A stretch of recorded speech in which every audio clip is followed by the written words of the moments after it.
Hello and welcome to DFS Coach Talk. It is Tuesday, February 16th, 2021. I'm Andrew Hansen, riding solo again as the power outages continue down in Dallas. So we're thinking about Coach. We miss him. And it is so bad down there that they've canceled the Mavericks game tomorrow. So tough situation for Coach. Can't do the podcasts, can't even watch his Mavericks, but he is going to work on his lineups for sure. Don't need power for that. That's what the phone is for. So we are going to do that together and continue to build some winners. Had a great night again last night. We built a FanDuel lineup that was 391 points. So what do we do today? Do we go for 400? Well, that would be nice. But what I'm most concerned with is just building the best possible lineup out there. I don't care what the total is. So we're trying to build the optimal lineup here, one piece at a time. Thank you again for tuning in with us here as we continue on our journey 7 days a week. This podcast in front of the paywall, everywhere podcast can be found. So we're having a great season. Appreciate all your support. All right, let's get right into it here. 6-game NBA slate tonight. 8 of the 12 teams are involved in a back-to-back, and there are 3 totals over 230. So could be another high-scoring night on Draftkings and FanDuel. And let's not forget about Yahoo. We also provide a Yahoo lineup every night. So game 1, the only 7 o'clock game, Denver in Boston.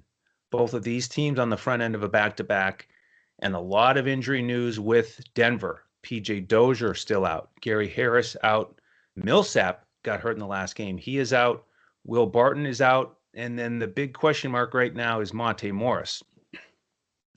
That news will be big because with a depleted lineup, he's been starting. And if he doesn't, then we really get thin here and have to really look through the depth chart and strategize about how this is going to play out in terms of minutes.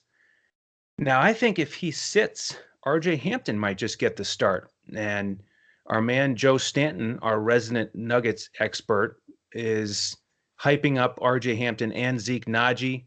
And that's the buzz around town in Denver with these opportunities. Who's going to step up? So I think Hampton just might sneak in with his athleticism and become that 5th starter if Monte Morris is out. Now, the thing with Denver here is this is a situation where I think a lot of these guys are at good prices. And you compare that to somebody like Oklahoma City, who we'll get to later in the slate. They, of course, are down bodies, but their guys have been priced up to account for the fact that they're getting increased minutes and usage. So there's not as much value there.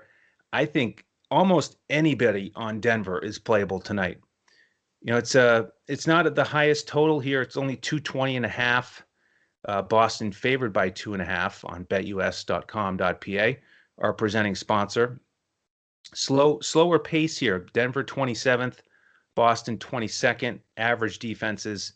Denver still very efficient on offense. They are 5th. Boston only 17th.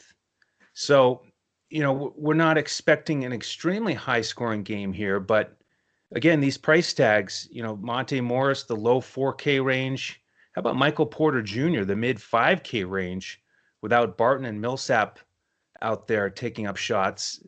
This could be an opportunity for him to have a bounce back ceiling game. JaMychal Green, if he starts, low 4K range. And then the pillars here, Murray and Jokic, more at their reasonable price range. Jokic pretty expensive on this slate. I don't think I'm going to go there. But Jamal Murray, right around 7,000, he is looking a little bit more like Jamal Murray recently. And when he's at that price range and he's got the 50-point upside, you know, really in real life, but also certainly with fantasy points, then you got to look at him. So he's probably the pay-up option for Denver that I would look at. And like I said, all those value guys are in play. I don't think I've mentioned Campazzo yet, but he's in the low 3K range. He's stepping up here with the opportunity. And Zeke Naji, I want to circle back to him. I thought he looked really good against the Lakers when he was getting those minutes. Good size, great stroke. Only 3,100 on DraftKings. I'm going to have some shares of him over there for sure. A little more expensive on FanDuel as a power forward at 3,800, but I do like that price. And you see the advantage here with him compared to somebody like JaMychal Green is if he's coming off the bench, probably a little bit better opportunity to get more shots up per minute while he's out there. On the Boston side, Tice has been ruled out, so could have a start for Tristan Thompson as the lone big. Uh, with his price, you could slide him in there as your last guy in if you wanted to pay down and punt at center. I'm probably most interested in Kemba Walker here, mid 6K price tag, and he looked good against Washington, 25 points. He's been struggling with his shooting, but he's getting back in the groove here. Not worried about the Jamal Murray defense. So Kemba is a nice target here. Jaylen Brown and Tatum, both playable, reasonable prices, but I'm likely to go elsewhere to the higher paced, higher scoring games on the slate. All right, game 2, we've got the Pelicans and Grizzlies. This is the first of our 8 o'clock Eastern games. We've got 4 of them. So this will be a big turning point in the slate with news and last-minute adjustments to your lineup. And this is a fun matchup here. We've got Ja versus Zion, the old AAU teammates, teeing it up here in the NBA, so to speak. And decent game environment. It's a pick'em and a 232 total. And similar situation, if you look at the history between these teams, they played just 10 days ago, and New Orleans won that one 118-109. And the guys that we look at for the Pelicans, at least where we usually start the analysis, Lonzo, Brandon Ingram, Zion, they all played well in that game, and they're all reasonable price tags. So they're more cash game options to me if you wanted to pick out one of those guys.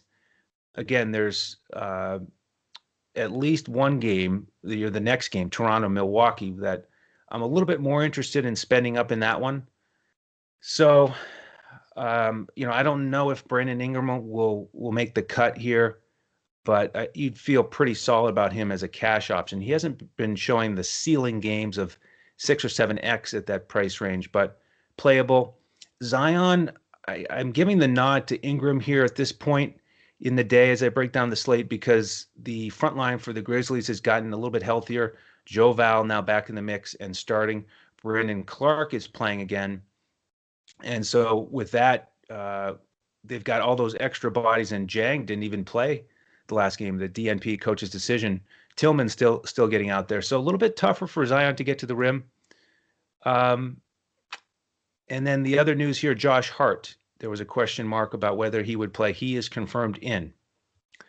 Now, front end of the back-to-back for the Pelicans, same thing for the Grizzlies. So that's one more thing that makes me pause a little bit about this game. But it is, an exciting situation for the Grizzlies with the Pelicans now 28th defensively. They just cannot get it together on that end. Ja, he didn't do that well in the previous matchup, but we know that this season he's been dealing with that severe ankle injury. So, he's been fighting to get to 100%. And I think he's playable. Guards against the Pelicans have done quite well recently. He's a fair price tag. But I'm a little more interested in one of these shooters. Grayson Allen's been starting, and then Dylan Brooks. And he's the guy I'm leaning towards. We talk about guards and wings being productive against the Pelicans. I just can't forget what Bradley Beal did against them recently. And Dylan Brooks is in that similar situation. He doesn't penetrate as much from the perimeter as Bradley Beal does, but he will get up shots. And when they played 10 days ago, he was 4 for 17 from the field, 0 for 6 on three-pointers. So the volume was there. He wasn't connecting, but I think he's worth a shot here in the mid 5K range on both sites. And if you look at the stats here, the Pelicans are 28th against three-point shooting this year.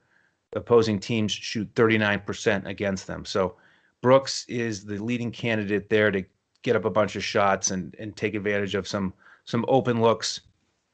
Joe Val is in play because of his recent form, but he's a little bit expensive, and he falls in between the Big Cat and Horford, who are centers that I would probably lean towards tonight instead of Joe Val.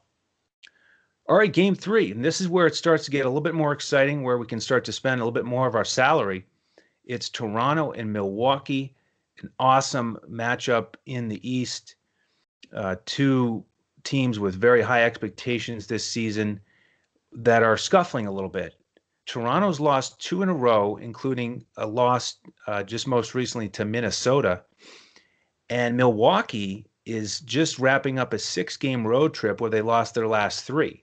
So now they're home and they want to get back on track. Toronto certainly wants to win at 12 and 15. I mean, they've certainly righted the ship, but they need to keep fighting just to get to 500.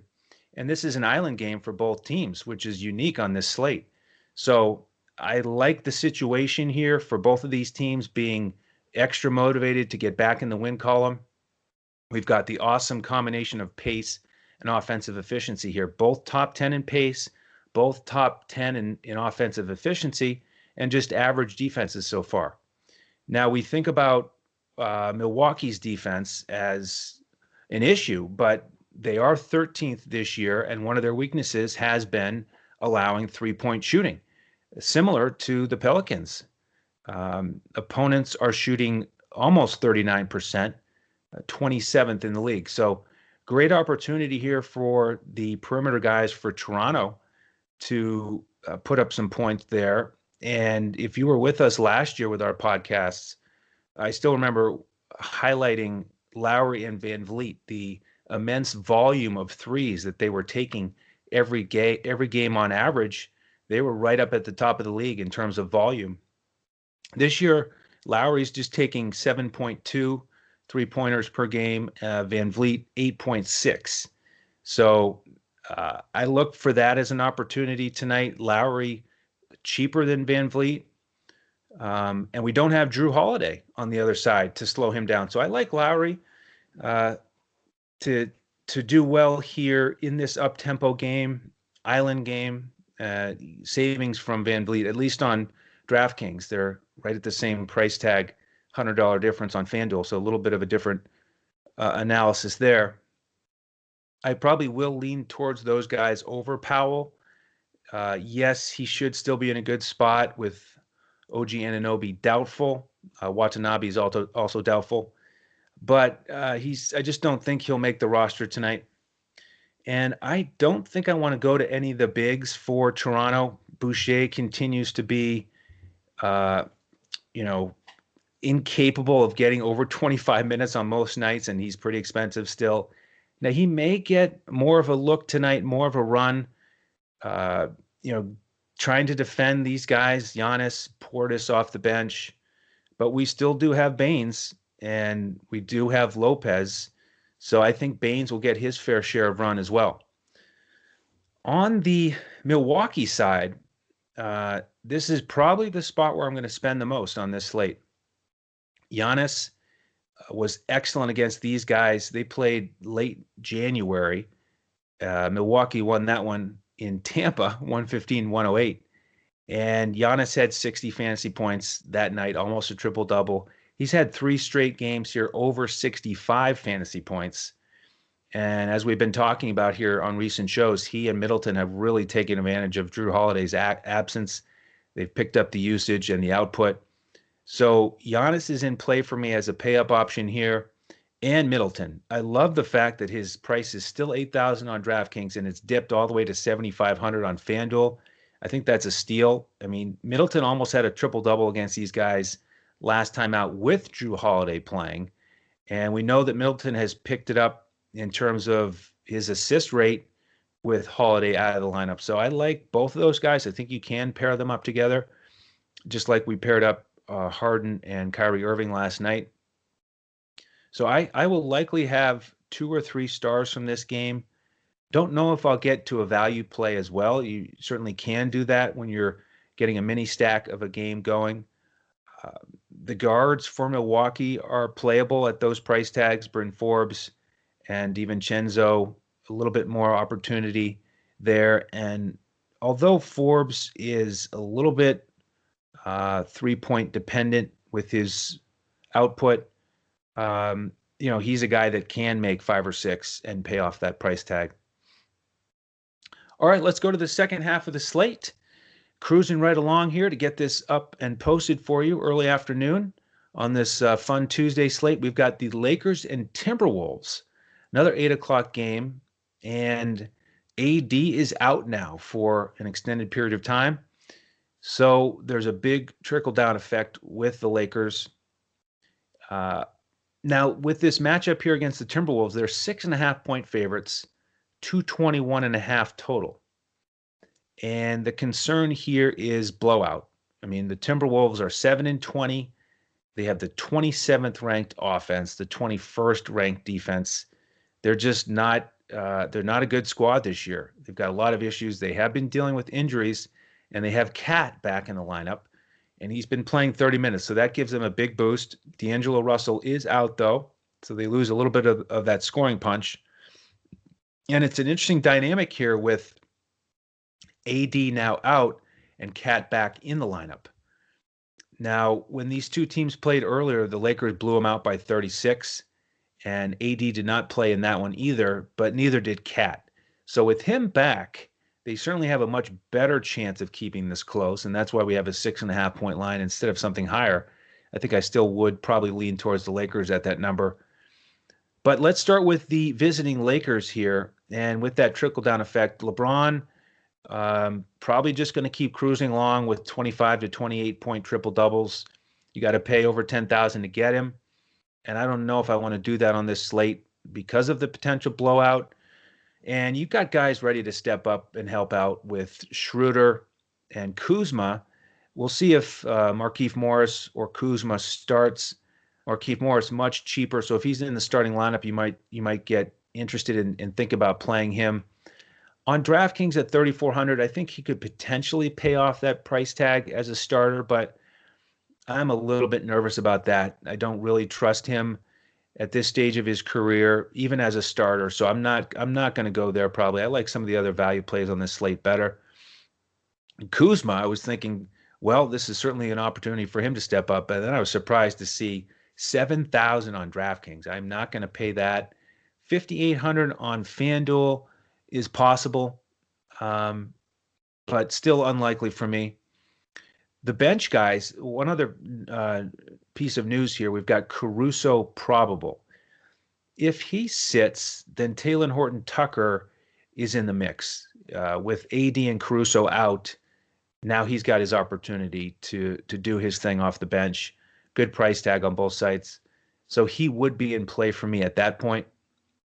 Over on the Minnesota side, Cat is probably the only consideration for me. He's at this tantalizing price in the low to mid 9K range, and for a guy with the tremendous upside, AD not playing, so one less big defender for him to deal with, I could see Cat paying off value. Because as we've been talking about, we were a bit surprised that he jumped right back in the lineup with 30 minutes, but he's been at that mark or higher 3 straight games. So this could be the GPP situation for me. We'll see if he makes that lineup. Don't think I want to pay for Beasley or Edwards on this slate. Slower pace. The Lakers are 18th. They're number 1 defensively. So just not a great situation for them. Rubio, much more of an opportunity here. Mid 5K range. It's possible that he gets it done, but not my favorite target tonight. I think it's probably only the big cat for me or pass on the Minnesota side. All right, 2 games left here. We've got Portland and OKC. That's the other 8 o'clock tip. Portland favored by 6, 223.5 total. And you look at this matchup and you think, well, Portland, much more of a talented veteran team. They've won 4 straight games. However, it is their 5th game in the last 8 days, and it's the front end of a back-to-back for both of these teams. I have a little bit of a hesitation to pay up for Lillard because of the wear and tear on his body, physically and mentally. Has been carrying this team with CJ McCollum, and I don't like the fact that he's most likely going to deal with Lou Dort defense on the other side. These two teams played earlier this season. It was high scoring. It was 125, 122. OKC won that one. Another one of those surprise wins for the Thunder. They just keep getting it done. And, in fact, they just beat Milwaukee. So every time you count them out, they find a way to keep it close and potentially win. So with Dort defending Lillard, I don't think I want to pay up for him. He had decent production in that matchup last time out, but if you look at his shooting, 8 for 22 and 3 for 12 on threes, Dort is just a real menace out there. So I don't think I want to go to Lillard. Trent is playable if you have a couple spots where you want to fill out the roster with balanced mid-tier guys. Covington, how about 4 for 4 on three-pointers in that Dallas game? I mean, if he can start shooting it, then look out. Now, he is still a pretty good price on DraftKings at 55. 65 is a little bit steep on FanDuel, so probably looking at him at DraftKings only. And with the bench, they kind of tighten that rotation up against Dallas. So a little bit more hesitant there, but the guys that would be in the mix would be Simons, who's a good price, and then Melo, low 5K range. On the OKC side, the big news here, we still have Shea out. We have Maledon out. George Hill still out. So let's fire up Diallo, right? Well, last game he didn't start. And he did get 26 minutes off the bench, and he fired it up while he was out there. He took 16 shots, only made 3. And now that he's over 6,000 on both sites, I am unlikely to play him, even though it's a great matchup. Portland 29th defensively. I'm worried about the cap on the minutes. So you circle back to these starters. And as I mentioned earlier, these guys are in sort of an unfamiliar place, starting and playing big minutes, but they're priced up now finally, around 5,000 for Dort and Jackson, Kenrich Williams. Now these guys are small forwards on FanDuel, Jackson and Kenrich Williams, that is, and they're, as I play with the initial lineups today, they are available in that final spot, and so I'm looking at them both. I think they're both playable. Jackson has stepped it up 2 games in a row, big scoring, big output, but he is a little bit more scoring dependent. And then with Kenrich Williams, you don't see as much upside with scoring, but he has had some pretty strong games, getting close to a triple-double recently. So he can fill it up and do a little bit of everything, but he can also drop a dud, as we've seen him disappear in some of these recent games. Basically, I don't think I'll go there. He could have to deal with Covington, and just don't trust him right now. Horford, now there's a guy that we can get some exposure to. He's that mid-tier center that I like here on this slate. He has been absolutely terrific with this new lineup with OKC as the veteran anchoring the team in the paint and really being involved offensively, running the two-man game at the top of the key with Dort and Diallo, whoever's handling the ball. And, of course, he gets to face off against Cantor. That's a guy we like to attack. So Horford is going to be a key play for me on a lot of my lineups tonight. All right, 1 game left, and it's funny because this is another 230 game. It's Brooklyn and Phoenix with a 232 total. Phoenix only favored by 4.5, so we could get that close, higher scoring game that we're looking for. But as I was building out my lineup today, specifically on FanDuel, I got to this game and realized my lineup was already full, because I got some big exposure to the Toronto-Milwaukee game and didn't have any room left. And I think that might be the case for some of my lineups tonight, although it is, again, a great matchup on paper potentially. We do have Brooklyn on the second night of a back-to-back. Man, what a game that was last night against Sacramento. 136 to 125. And we talked about using those guys for Brooklyn, Kyrie and Harden with Durant out. And it's the same situation tonight. And man, did they take advantage of that poor Sacramento defense, hitting 27 threes, franchise record, threatening the NBA record of 29. And those guys were the key to our FanDuel lineup that scored 391. We had Harden and Kyrie Irving stacked in that lineup. So, do we go back to them tonight? Well, I think they could get it done again. They didn't have to play huge minutes. They played under 36 minutes. Um, Much tougher defense, though. Phoenix is sixth in the NBA. We've got Chris Paul, who should do some work against Kyrie Irving. We've got Bridges, who I think will probably get the initial assignment against Harden, and that's a tough matchup. So I don't think it's going to be the shootout that we had last night against Sacramento. Speaking of shootout, I should take a minute here and mention that this is the shootout game on FanDuel tonight in that fun 10-day competition we've been playing in and playing with our members, having a lot of success. In fact, we've got two DFS Coach Talk logos in the standings there, the top 100. You can see that leaderboard on FanDuel. So you'll see two of our logos there. So still time to come in and finish off this competition with us. If you grab our 3-day membership, you can finish out that series with us. And if you feel a little bit more aggressive, then grab our week membership. Either one you can get at dfscoachtalk.com. Sign up there, and then we'll get you into our Discord with an email. And we give out all of our lineups about 20 to 30 minutes before lock.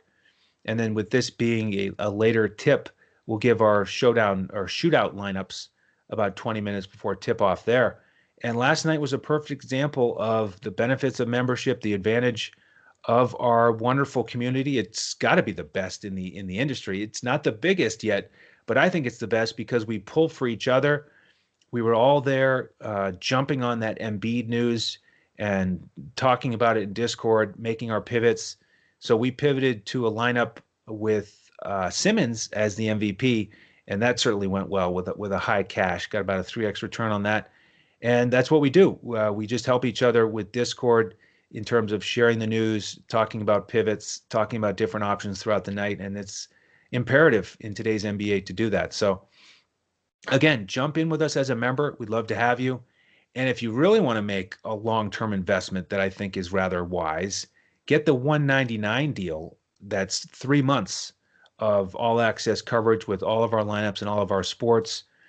And if you can make your first deposit at betus.com.pa for $199, then you're going to get to use that to make sports wagers at BetUS, and you get a free 3-month membership with us. So when you make that deposit at BetUS, just use the promo code CoachTalk, all one word, and then send us a message on Twitter that you've done that, and we'll get you into Discord. You can find us on Twitter at DFS CoachTalk. All right, back to this game here. So Kyrie and Harden are in play because of the increased opportunities without Durant, tougher defensive matchup. So I may go to a value play here. Bruce Brown is a guy that now he's getting priced up a little bit, but we saw in that Golden State game, just being out there playing those heavy minutes with those stars, he can sneak back door, hit a few layups because that's not the guy that opposing defenses are going to focus on. And Brooklyn is more than willing to take advantage of that and distribute the ball to open shooters, open cutters. And Bruce Brown, could benefit from that. With the bigs, we'll make sure that DeAndre Jordan's back out there again. He came off the bench against Sacramento, played 27 minutes, almost had a double-double. I think it's more likely that he'll start against Ayton. And they were talking on the broadcast yesterday on the YES Network about how Coach Nash has said openly, our matchups, our rotations are going to depend on the opponent, and it's going to shift a lot throughout the season. Obviously, with all the ins and outs of who's dealing with COVID, who's hurt, and so that's a team that is going to be flexible, which I think is really smart. And I'm going to predict that DeAndre Jordan starts today. We've got Green probably coming off the bench. Both of those guys are playable in that price range, but mid-tier guys that don't have tremendous ceilings. Then on the with the wings off the bench for Brooklyn, there were three guys who got heavy minutes yesterday because it was a blowout, but because the roster is short. So we've got Tyler Johnson, um, we have who are the other wings? Um, we have the Landry Shamet and the other shooter off the bench. And the reason I'm focusing on Tyler Johnson is because it could be a Tyler Johnson revenge game going back to Phoenix. So I like him as a GPP option on DraftKings. He's 3,200. Now we do have a lot of guards that are value plays. So let me hit that group real quick because for me, I every day I like to write down the value at each position, and I do it uh, on FanDuel because of the limited roster flexibility. And usually it's pretty balanced at each position. You know, there's a couple guys I'm looking at potential value plays, and I add to it and subtract to it throughout the day based on the news. But it's heavily weighted towards the point guards here. So I think this whole group is in play on FanDuel as point guards. Tyler Johnson, he's a little bit more expensive there, so not as attractive. But RJ Hampton, if he starts, Monte Morris, if he starts, he's only 4,100. Facu Campazzo, 35. Caruso, 38 if he plays. And then Anthony Simons, 41, a little bit more expensive. But a lot of options there for value. And again, Tyler Johnson, I like a little bit better on DraftKings. Now we have to take a look with the final roster decisions with Brooklyn because they have had a couple roster moves. You know, Shumpert is still trying to get out there in the mix.